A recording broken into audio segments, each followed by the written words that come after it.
Dictation 100 शब्द प्रति minute start होगा 5 सेकंड बाद।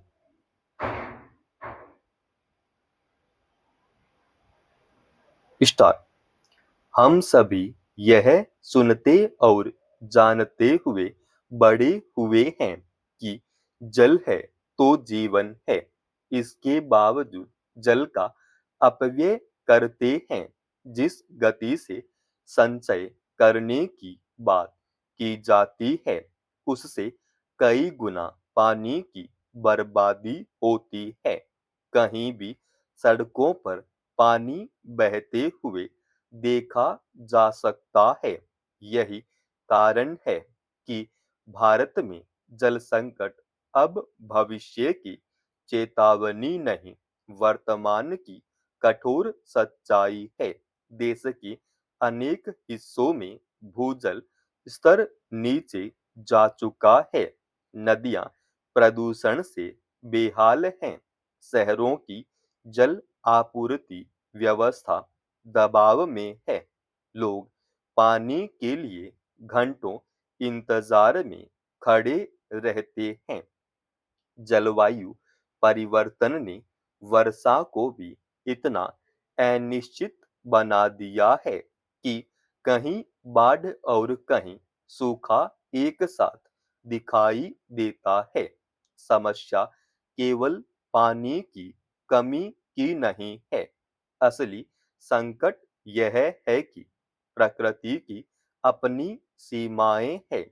जल संचय के लिए बनी नीतियों को धीमी गति और समाज के असंतुलित जल व्यवहार के बीच आज भारत बुरी तरह उलझता जा रहा है।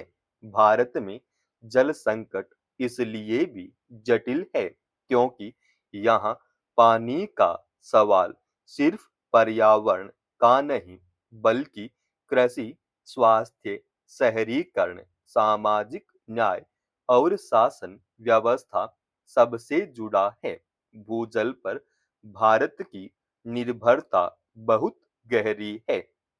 केंद्रीय भूजल बोर्ड और सरकार द्वारा जारी नवीनतम आकलन के अनुसार वर्ष 2025 में देश की कुल वार्षिक भूजल पुनर्भरण क्षमता 448.52 मिलियन क्यूबिक मीटर आंकी गई, जबकि वार्षिक निकासी 247.22 बिलियन क्यूबिक मीटर रही। पहली नजर में यह संतुलित लग सकता है, लेकिन सच यह है कि राष्ट्रीय औसत के भीतर क्षेत्रीय असंतुलन छिपा हुआ है। कई इलाके ऐसे हैं जहां निकासी सुरक्षित सीमा के आसपास या उससे ऊपर है, जबकि दूसरे क्षेत्रों में संसाधन अपेक्षाकृत बेहतर स्थिति में है। यही वजह है कि जल संकट पूरे देश में एक समान नहीं बल्कि कई रूप में सामने आता है। इसमें दो राय नहीं कि बांध, नहर, पाइपलाइन और बोरवेल आवश्यक हैं, लेकिन वे अकेले समाधान नहीं है।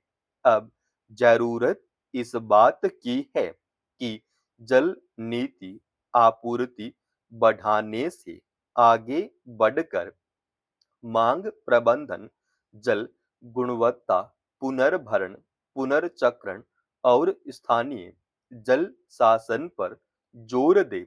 इसी संदर्भ में राष्ट्रीय जल नीति में संशोधन की चर्चा महत्वपूर्ण हो जाती है।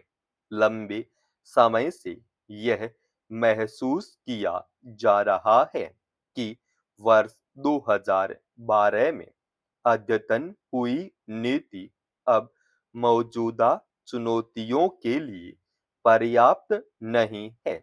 जल संसाधन मंत्रालय के दस्तावेजों में भी यह स्वीकार किया गया है कि कम जल उपभोग दक्षता, भूजल पर बढ़ता दबाव, जलवायु परिवर्तन, अपशिष्ट जल के दोबारा उपयोग और फसल पद्धति जैसे मुद्दों को ध्यान में रखते हुए राष्ट्रीय जल नीति के पुनरीक्षण की जरूरत पड़ी।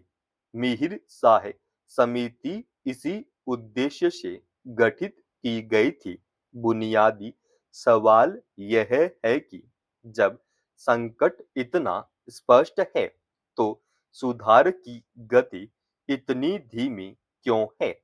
इसका उत्तर भारत की संघीय संरचना और जल शासन की जटिलता में छिपा है।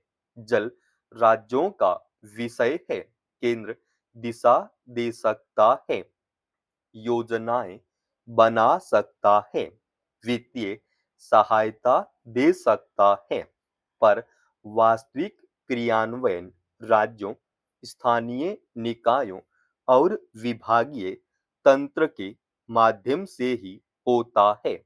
यही कारण है कि राष्ट्रीय स्तर पर अच्छी नीयत से बनाई गई नीतियां भी जमीन तक पहुंचते पहुंचते धीमी पड़ जाती है। ऊपर से पानी का प्रश्न राजनीतिक रूप से संवेदनशील भी है। मुफ्त या असस्ती बिजली, सिंचाई, शहरी जलापूर्ति, उद्योगों की जरूरतें और राज्यों के जल विवाद से सब मिलकर निर्णय को कठिन बना देते हैं। कृषि इस बहस के केंद्र में है, क्योंकि भारत में जल उपयोग का सबसे बड़ा हिस्सा इसी क्षेत्र में होता है। मगर कृषि को दोष देकर समस्या हल नहीं होगी।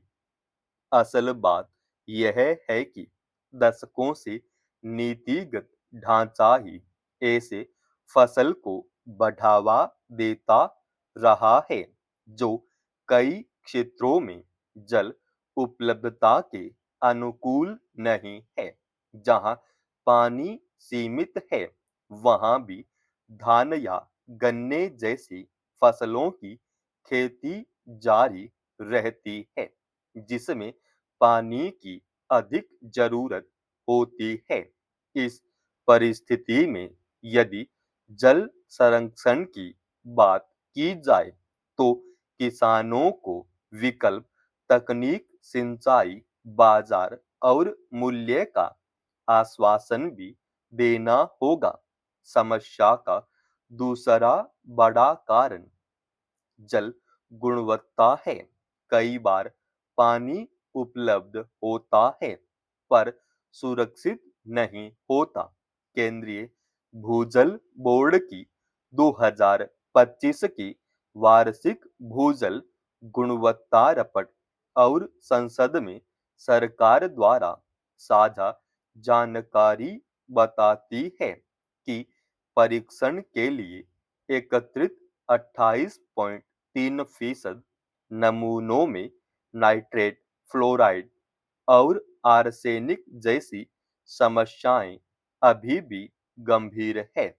दिसंबर 2025 में साझा आंकड़ों के अनुसार 2024 के नमूनों में 3,415 में से 123 नमूनों में आर्सेनिक और 2,537 में से 24 नमूनों में सीसा अनुमेय सीमा से अधिक पाया गया। इसका मतलब साफ है कि भारत की जल समस्या केवल कितना पानी है का प्रश्न नहीं, बल्कि कैसा पानी का है। समाप्त। दोस्तों, रोजाना ऐसे ही एडवांस डिक्टेशन के लिए चैनल को आप अभी सब्सक्राइब कीजिएगा और आज के इस डिक्टेशन का पीडीएफ फाइल हमने हमारे Telegram channel study with HP पर डाल दिया है, जिसका लिंक इसी वीडियो के डिस्क्रिप्शन में डाल रखा है।